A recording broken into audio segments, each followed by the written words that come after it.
আজকে আমরা করবো প্রিজমের চ্যুতি। ঠিক আছে, স্ট্রাইকটা কেন আনা হলো? প্রিজমটা পাঠানোর জন্য। ঠিক আছে, এটা বেশ তাই তো? বেশ, এখন বেশ তৈরি হওয়ার জন্য প্রিজমটা দাগ বরাবর বসাতে হবে। কোন দেখো হবে? সরিলা বরাবর বসাতে হবে, যে কোনো একটা ঠিক আছে, বসিয়ে দিন। একদম সরিলা বরাবর বসাতে হবে। ঠিক বসালাম। তারপর আছে পুরো তাই তো? হ্যাঁ, পুরো দাগ বরাবর। এইবার এটা চেপে ধরতে হবে এবং এখানে পিন করতে হবে এবং এইভাবে দাগ টানতে হবে। মানে প্রিজমটাকে চিহ্নিত করে রাখছে তাই তো? হ্যাঁ। যাতে সরে না যায়। এবং এটা যেভাবে বসানো ঠিক সেভাবেই তুলতে হবে, কোনো পরে চেঞ্জ না হয়। ওকে, তুলে স্কেলতে দাগটা ভালো করে টানলে।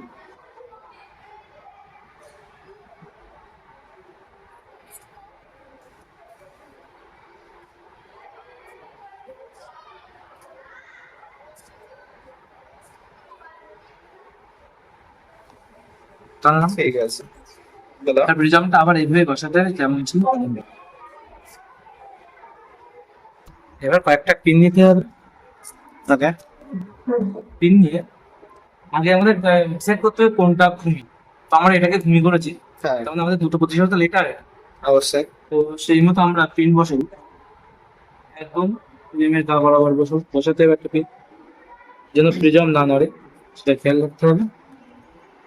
এবং এই বরাবর আমরা আলোটা কিভাবে ফেলতে চাইছি সেই মতো করে বসাতে হবে। আমরা এই জায়গাটা বসালাম। এই বরাবর আলোটা আমরা এদিক থেকে ভূমি থেকে বসাই। ভূমি দিক থেকে বসালে আমাদের বের হয়। বুঝতে সুবিধা হবে।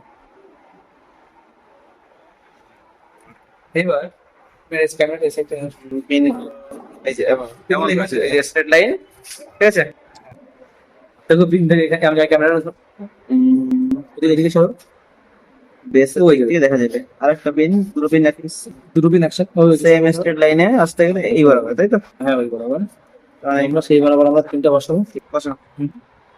দেখো আমি আমার একবার দেখে নিই কেমন হচ্ছে। হুম, ক্যামেরা সরাও হালকা। আমাদের যেটা করতে হবে ওই দুটো পিনকে আমাদের দিকে দিতে হবে আর একটা পিন দিতে হবে।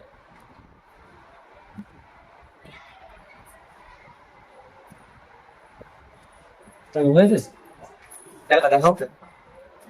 দুটো পিন দিয়ে আর একটা পিন বাহ সুন্দর, একদম ঠিক আছে। এবার আর একটা পিন দিতে হবে নিয়ে এই যে তিনটে পিন বরাবর এক লাইন বরাবর। এই যে লাইন চলে এসছে, প্রতিদিন এক লাইন বরাবর আছে এই জায়গায়। এক লাইন বরাবর যাবেন মধ্যে দিয়ে দেখলে দেখা যাবে তিনটে পিন একই এক লাইন বরাবর আছে। এবং আর একটা পিন বসাবো যাতে আমাদের এটা আরো ভালোভাবে করা যায়। উপর থেকে দেখলে এমন দেখা যাবে পিন গুলো, যেটা আলোর লাইনই নেই তাই না?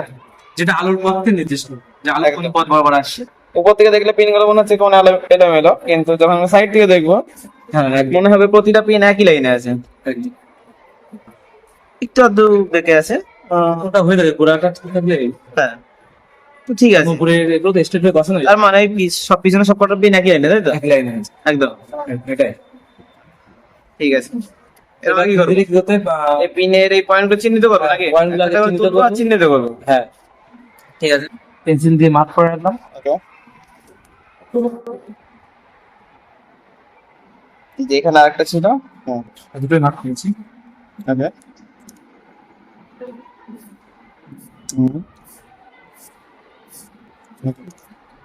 হলো?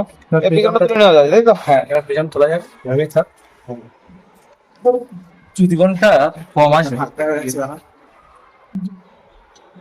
ওকে, এবার আমরা যেটা করবো সেটা হলো এই লাইনগুলোকে আমরা জয়েন করব এবং এটা আমাদের একটা আলোর আপাতিদর্শী হবে, যেটা প্রিজমের প্রথম প্রতিষেধক তলে পড়বে।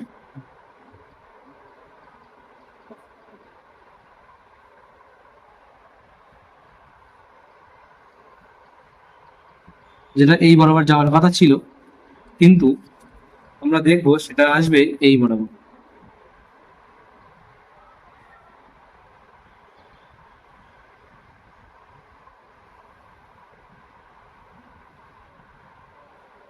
যেটা আসছে এই বরাবর, অর্থাৎ এখানে যে কোণটা তৈরি হয় এটাকে আমরা বলি চ্যুতিকোণ। এবং আমরা এই দুটো পয়েন্টকে জোড়া লাগিয়ে দেবো। ক্যামেরা কোণ কাছে নিয়ে এসে দেবো। এটা হচ্ছে আমার আলোক রশ্মি যাচ্ছে এই লাইন বরাবর এবং আলোটা বেরিয়ে যাচ্ছে এই লাইন বরাবর, এবং এটা আমাদের চ্যুতিকোণ, ছোট্ট একটা চ্যুতিকোণ হয়েছে। তো আমরা এখন যেটা করবো, যে প্রথম প্রতিসরক তলের উপরে যেখানে আপাতিত রশ্মি এসে পড়েছে সেই বিন্দুতে একটা অভিলম্ব অঙ্কন করবো আমরা এখন এখানে, এবং এটা সরলরেখা টেনে দেবো। এই দুটো বিন্দুকে জয়েন করে একটা সরলরেখা টেনে দেবো।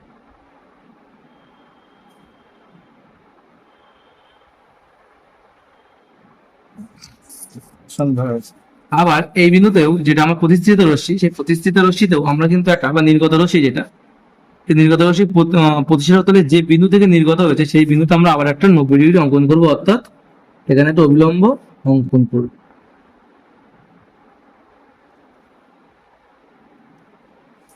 এবং এই দুটো পয়েন্ট জোড়া লাগিয়ে দেবো।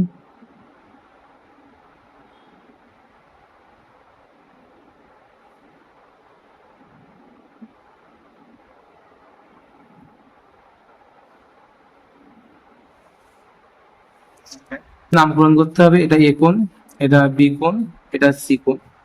এটা বলা হয় প্রতিসরক কোণ। আমরা জানি যে অবিলম্বের সঙ্গে আপাতিত রশ্মি যে কোণ করে তাকে আমরা বলি আপতন আপতন কোণ। এটা আয়ন, এবং এই প্রতিসরক তলের সাপেক্ষে এটা হচ্ছে প্রতিসৃত রশ্মি এবং এটা হচ্ছে আয়ন। এবং এই প্রতিসরক তলের সাপেক্ষে এটা যেহেতু আমাদের আপাতিত রশ্মি, সেই জন্য আমরা এটাকে আয়ন নাম দেবো আপাতিত রশ্মি হিসাবে, এবং এটা হচ্ছে প্রতিসৃত রশ্মি, এটা আয়তন নাম দেবো। এখানে এখন আমরা যেটা করবো সেটা হলো এই আয়নের মানটা দেখবো চাঁদার সাহায্যে ভেবে দেখবো যে কত হয়। তো তার জন্য আমাদেরকে আবার এখানে 90 ডিগ্রিতে বসাতে হবে, বসে দেখতে হবে যে এখানে মানটা ঠিকঠাক আসে কিনা। কত আসছে আমাদের? প্রায় 50, মানে 49 ডিগ্রি।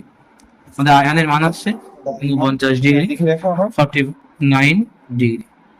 এবং একই রকম ভাবে আমরা I2টা বের করবো এই বিন্দুতে বসিয়ে। I2 দ্বিতীয় প্রতিসরক তলের উপর বসিয়ে আমরা I2-র মান বের করবো, এবং সেটার মান আসছে 50, 51, 52। তো I2 এর মান আসছে 52 ডিগ্রি। এবং আমাদের যেটা লাগবে, আমাদের যে চ্যুতিকোণের রাশিমালা আয়ন প্লাস I2 মাইনাস এ, তো আমাদের এখানে আয়ন I2 তো পেয়ে গেলাম, এবং আমাদের এর মানটা লাগবে যেটা হচ্ছে প্রিজমের প্রতিসরক, যে মানটা আমরা চাঁদার সাহায্যে মেপে দিতে পারি।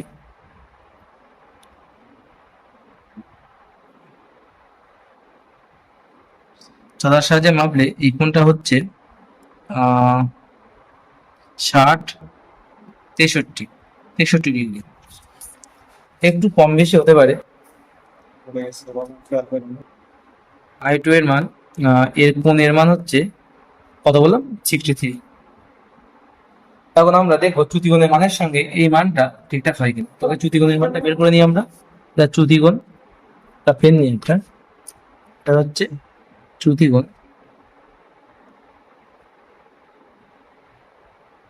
চ্যুতিকোণ delta is equal to i one plus I2 minus A, যেখানে আমরা আয়ন এবং I2, যেখানে আমরা আয়ন এবং I2-র মানটা বসিয়ে দেখবো চ্যুতিকোণের মান কত হয়।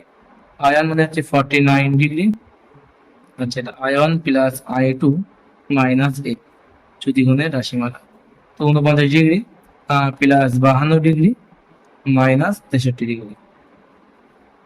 তো দেখা যাক কত হয়। 211-র 1, হাতের 1, 5 4 9 1 10, 101 ডিগ্রি মাইনাস 63। তো আমাদের চ্যুতিকোণের মান হলো 38 ডিগ্রি। এখন আমরা চ্যুতিকোণের মানটা, এই যে চ্যুতিকোণ আছে আমাদের, এই মানটা আমাদের দেখতে বের করতে হবে। কারণ আমরা চ্যুতিকোণটা একটু নতুন করে মার্ক করে নিচ্ছি যাতে আমাদের মাপতে সুবিধা হয়। তো